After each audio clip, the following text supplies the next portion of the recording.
Amigos, bueno, hoy sin duda vamos a analizar justamente este informe técnico que ha sido publicado esta mañana por el Instituto Nacional de Estadística e Informático, INEI, que realmente nos preocupa.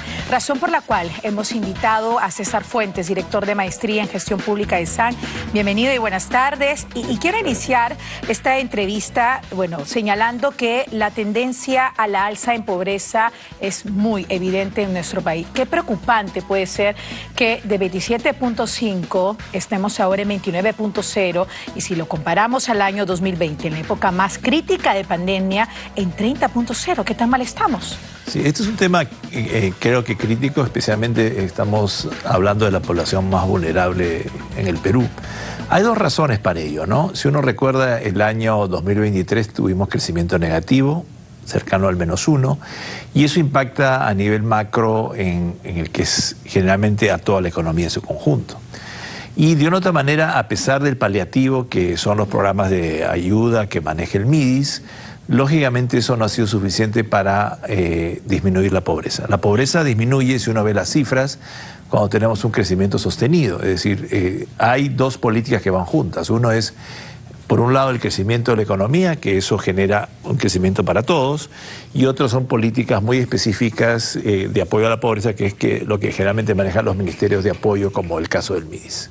Bueno, yo diría, de acuerdo a estas cifras, y pediría a producción, por favor, que podamos mostrarlo en nuestra pantalla interactiva, uno de las gráficas, ¿no?, publicadas por el INEI, que la economía se viene estancando, ¿no? Evidentemente no se están produciendo, yo diría, inversiones, no se generan empleos y más. A ver, centrémonos aquí, por favor, docente, con respecto a esto, ¿no? Usted lo mencionaba. En el año 2020, en un momento más crítico de la pandemia, 30.1, tuvimos un rebote de 25.9 en el 2021, 2022 27.5 y 29.0 ahora este año. Así es.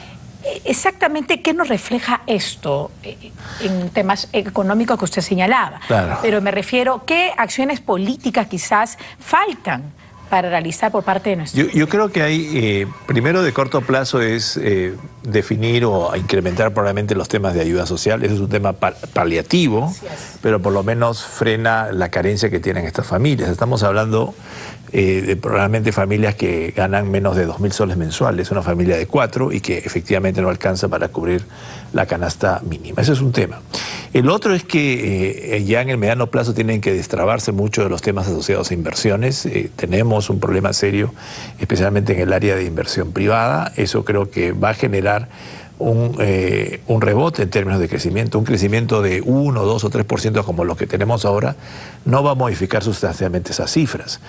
Tendríamos que crecer probablemente a tasas superiores al 5% para ver que estas cifras comiencen a disminuir, como ocurrió al comienzo de la década del 2010. Si uno ve la tendencia del año 2000, cuando el Perú crecía a tasas promedio de 6%, hay una caída muy aguda de la pobreza, donde funcionan dos cosas: el crecimiento económico y una política adecuada de lo que es el tema de paliar la pobreza en los temas de la gente de menos recursos. Correcto. A ver, desde el año 2019, esta gráfica nos menciona que tenemos 1 millón de personas más en estado de pobreza extrema, que es preocupante. En este 29 punto porcentual, nos centramos en eso, tenemos 5.7 porcentaje de gente que está en pobreza extrema. Así es. Y el gobierno, ¿qué es lo que hace? Más bonos y ese es el apoyo a la inclusión social. Pero yo diría más empleo es lo que realmente se necesita. Es que es lógico, cuando uno habla de empleo, la inversión pública no es suficiente, requiere, yo creo que destrabar muchos proyectos grandes de inversión privada.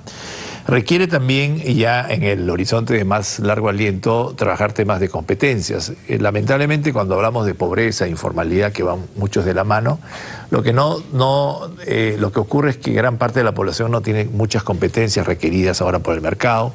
Estamos hablando de competencias importantes a nivel de educación, a nivel de competencias desde usar una computadora, etcétera.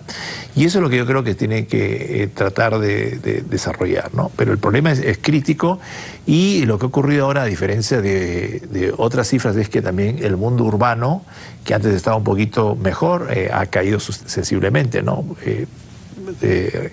Ahora, departamentos de la provincia considerada del Callao, por ejemplo, ha tenido un crecimiento sustancial, cosa que no tenía hace algunos años en términos de pobreza. Entonces ahora tenemos un problema serio. ¿Por qué? Porque esto, para que realmente salir de los niveles como teníamos hace 3 o 4 años, va a costar un enorme esfuerzo en términos de, primero, de gasto y segundo, de realmente impulsar un crecimiento que supere la valla del 2 o 3% que tenemos ahora. Claro. Bueno, yo diría que estas cifras no son nada nuevo, ¿no? Esto ya se sabía muy bien, se sabía los estragos que iba a dejar la pandemia, parte de la recesión que estamos ahora y el déficit fiscal.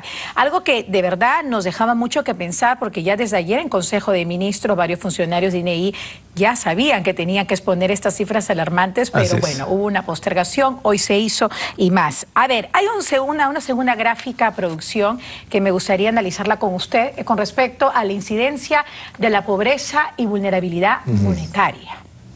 Sí, fundamentalmente lo que estamos hablando de vulnerabilidad monetaria es personas que llegan con las justas, diríamos, a cubrir una canasta básica que es aproximadamente 2.000 soles por familia.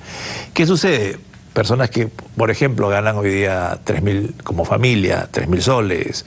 Y en la medida que tienen, ¿por qué son vulnerables? Porque muchos están en el sector informal. 70% de la población económicamente activa está en el sector informal. Y el sector informal, como su nombre indica, es bastante precario. Es decir, ¿qué puede pasar mañana? Por ejemplo, pues lo que yo vendo, sanguchitos, o las baratijas que vendo no las puedo vender.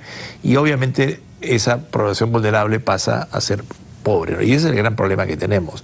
No estamos hablando de una clase media constituida a nivel económico o a nivel político, sino estamos hablando de personas que han sido pobres hace algún tiempo y han levantado su ingreso, pero todavía no pueden consolidar los ingresos de manera permanente. Y ese es el problema de vulnerabilidad. Claro que sí. Bueno, ya no nos alcanzó el tiempo para tener otro cuadro más, pero seguramente usted ha leído parte de este informe. Dice, en 4 departamentos más, el 80% de la población no dispone de paquete integrado de servicios básicos. Estamos hablando principalmente esto en la zona de Ucayali, Loreto, Huancavelica. Así es.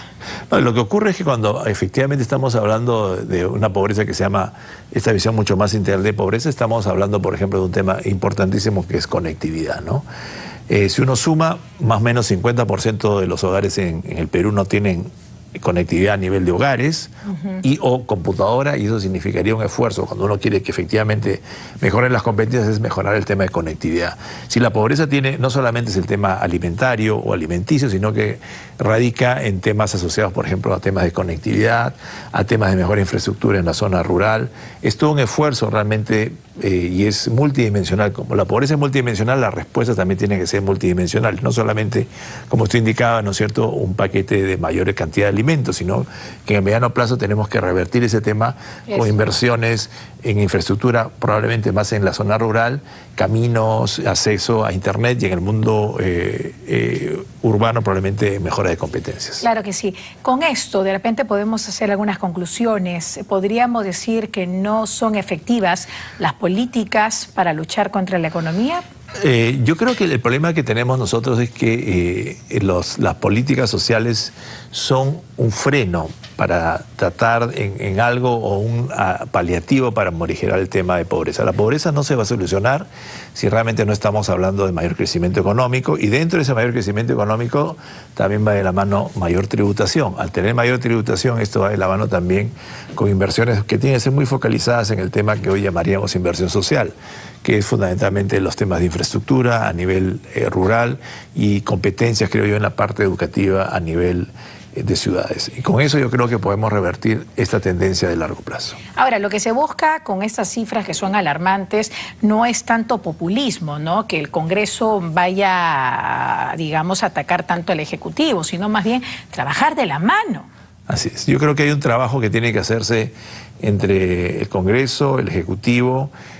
Yo creo que también el tema de la empresa privada, hay muchas áreas donde gran parte de la inversión hoy día está parada, y eso requiere, creo que un esfuerzo político tanto del Ejecutivo como del Congreso para que esta dinámica de hoy día que está estática comience a incrementarse, y creo que una mejora de inversión privada va a dar un giro en el tema de crecimiento y podríamos tranquilamente crecer 1 o 2 puntos más de lo que estamos haciendo ahora. Claro que sí. Bueno, definitivamente al ver esto nos preocupa bastante, ¿no? Mencionar un poco sobre las cifras en cuanto al incremento y qué tanto nos compara al año de la pandemia, ¿no? En el momento más crítico de 2020. Hablamos, el Ejecutivo siempre al parecer soluciona más con bonos, pero no nos preocupamos más por el tema de los empleos, de la formalidad que se necesita. El tema fundamentalmente es mucho más integral, ¿no? Y yo creo que los bonos son un paliativo importante, no hay que mencionar que si es un paliativo no es importante, especialmente en gente que hoy día necesita, pero lo más importante si queremos revertir esto, yo creo que es un trabajo muy fino, primero de crecimiento e inversión privada por un lado y focalizar el tema no solamente de ayuda, sino también de generar competencias en la gente que tiene menos recursos. Claro que sí. Muchísimas gracias a César Fuentes, director de la Maestría en Gestión Pública de SAN. Este ha sido entonces nuestro bloque económico. Gracias a SAN.